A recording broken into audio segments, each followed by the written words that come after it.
Sir, ಈ micro financing ಇದೂ ಒಂದು ಕಾರಣನಾ ಸರ್? ಯಾಕಂದ್ರೆ ನೀವು ಸೊಸೈಟಿಗಳಲ್ಲಿ ಲೋನ್ ಕೊಡೋಕ್ಕೂ ದುಡ್ಡು ಕಡಿಮೆ ಇದೆ, ಇನ್ನೊಂದು ಕಡೆ ಕೋಆಪರೇಟಿವ್ ಬ್ಯಾಂಕ್ಸ್ ಅಲ್ಲೂ ಕಡಿಮೆ ಆಗ್ತಾ ಇದೆ. ಈ ನಬಾರ್ಡ್ ಜನ ಎಲ್ಲಿ ಸಾಲ ಸಿಗ್ತದೆ ಅಲ್ಲಿ ಹೊರಟೋಗ್ತಾರೆ. ಹಾಗಂತೇಳಿ ಫೈನಾನ್ಸ್ ಇನ್ಸ್ಟಿಟ್ಯೂಷನ್ ಅವರು ಮೈಕ್ರೋ ಫೈನಾನ್ಸ್ ಇರ್ಬೋದು, ಮನಿ ಲೆಂಡಿಂಗ್ ಮಾಡೋ ಇನ್ಸ್ಟಿಟ್ಯೂಷನ್ಗಳಿರ್ಬೋದು, ಬೇರೆ ಯಾವುದೇ ಇನ್ಸ್ಟಿಟ್ಯೂಷನ್ ಅಥವಾ ರಿಜಿಸ್ಟರ್ಡ್ ಅನ್ರಿಜಿಸ್ಟರ್ಡ್ ಇರ್ತವೆ. ಅವು ಯಾವೇ ಆಗಲಿ ಕೂಡ ಎಕ್ಸಾರ್ಬಿಟೆಂಟ್ ಆಗಿ ಬಡ್ಡಿ ಹಾಕ್ಬಿಡ್ತಾರೆ. ಸೊ ವಸೂಲಿ ಮಾಡುವಾಗ ಕೊಯರ್ಸಿವ್ ಮೆಥಡನ್ನು ಅಡಾಪ್ಟ್ ಮಾಡ್ತಾರೆ. ಆಮೇಲೆ ಔಟ್ಸೋರ್ಸಿಂಗ್ ಮೂಲಕ ವಸೂಲಿಗೆ ಗೂಂಡಾಗಳನ್ನ, ರೌಡಿಗಳನ್ನ ಬಳಸೋದು, ಅವ್ರು ಹೋಗಿ ಎದುರಿಸೋದು, ಮಾಡೋದು, ಇವೆಲ್ಲ ಮಾಡೋದು. ಬಿಜೆಪಿ ನೀವು ಬಂದ್ಮೇಲೆ ಪ್ರಾರಂಭ ಆಗ್ಬಿಟ್ಟಿದೆ. ಇದು ಗೂಂಡಾ ರಾಜ್ಯ ತಗೊಂಡ್ಬಂದಿದ್ದಾರೆ, 6ನೇ ಭಾಗ್ಯ ಮುಖ್ಯಮಂತ್ರಿಗಳು ಅಂತ ಅಂದ್ಬಿಟ್ಟು ಬಿಜೆಪಿ ಅವ್ರದ್ದು ಒಂದು ಅಪಾದನೆ ಸರ್. ಆಯ್ತಪ್ಪ, RBI ಯಾರ ಕೈನಲ್ಲಿರೋದು? ರಿಸರ್ವ್ ಬ್ಯಾಂಕ್ ಆಫ್ ಇಂಡಿಯಾ ಯಾರ ಕೈನಲ್ಲಿರೋದು? ಮೈಕ್ರೋ ಫೈನಾನ್ಸ್ಗಳೆಲ್ಲ ಯಾವ ನಿಯಮದ ಅಡಿನಲ್ಲಿ ಮಾಡೋದು, ಕೆಲಸ ಮಾಡೋದು? RBI ನಿಯಮದಲ್ಲಿ.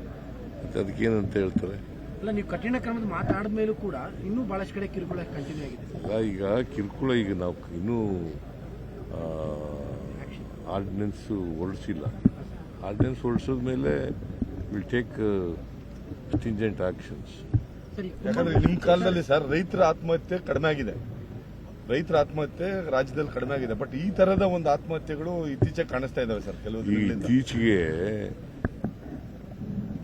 ಮೈಕ್ರೋ ಫೈನಾನ್ಸಸ್ ಮತ್ತು ಅದರ್ ಫೈನಾನ್ಷಿಯಲ್ ಲೆಂಡಿಂಗ್ ಇನ್ಸ್ಟಿಟ್ಯೂಷನ್ಸ್ ಅವು ತೊಂದರೆ ಕೊಡ್ತಾ ಇದ್ದಾರೆ, ಕಿರುಕುಳ ಕೊಡ್ತಾ ಇದ್ದಾರೆ. ಎಕ್ಸಾರ್ಬಿಟೆಂಟ್ ಆಗಿ ಬಡ್ಡಿ ವಸೂಲು ಮಾಡಕ್ಕೆ ಶುರು ಮಾಡ್ತಾರೆ. 28, 20, 30% ಹಿಂಗೆಲ್ಲ ವಸೂಲು ಮಾಡ್ತಾರೆ ವರ್ಷಕ್ಕೆ ಬಡ್ಡಿ. ಸೊ ಹಂಗಾಗಿ ಜನ ಬೇಸತ್ತು ಸಾಲ ತೀರ್ಸಕ್ಕಾಗ್ದೇನೆ ಆತ್ಮಹತ್ಯೆಗೆ ಶರಣಾಗಿರ್ತಕ್ಕಂಥ. ನಾನು ಎಲ್ಲ ಜನರಲ್ಲಿ ಮನವಿ ಮಾಡ್ತೇನೆ, ಕರ್ನಾಟಕದ ಎಲ್ಲ ಜನರಲ್ಲಿ, ನಾವು ಈ ಯಾರು ವಿಪರೀತವಾಗಿ ಬಡ್ಡಿ ವಸೂಲು ಮಾಡ್ತಾರೆ ಮತ್ತು ಕಾನೂನು ಬಾಹಿರವಾಗಿ ಮಾಡ್ತಾರೆ, RBI ನಿಯಮಾವಳಿಗಳನ್ನು ಉಲ್ಲಂಘನೆ ಮಾಡ್ತಾರೆ, ಅವ್ರ ಮೇಲೆ ಕ್ರಮ ತಗೊಳ್ತೀವಿ. ಯಾರು ಕೂಡ ನೀವು ಆತ್ಮಹತ್ಯೆ ಮಾಡ್ಕೊಳ್ತಕ್ಕಂಥ ಅಥವಾ ಇನ್ಯಾವುದೇ ರೀತಿಯ ಕ್ರಮಗಳನ್ನು ತಗೊಳ್ಬಾರದು ಅಂತೇಳಿ ಅವರಲ್ಲಿ ಮನವಿ ಮಾಡಿ. ಕನ್ನಡಿಗರ ಮೆಚ್ಚಿನ ನಿಮ್ಮ ನ್ಯೂಸ್ 18 ಕನ್ನಡ ಈಗ ವಾಟ್ಸ್ಆಪ್ನಲ್ಲಿಯೂ ಲಭ್ಯ.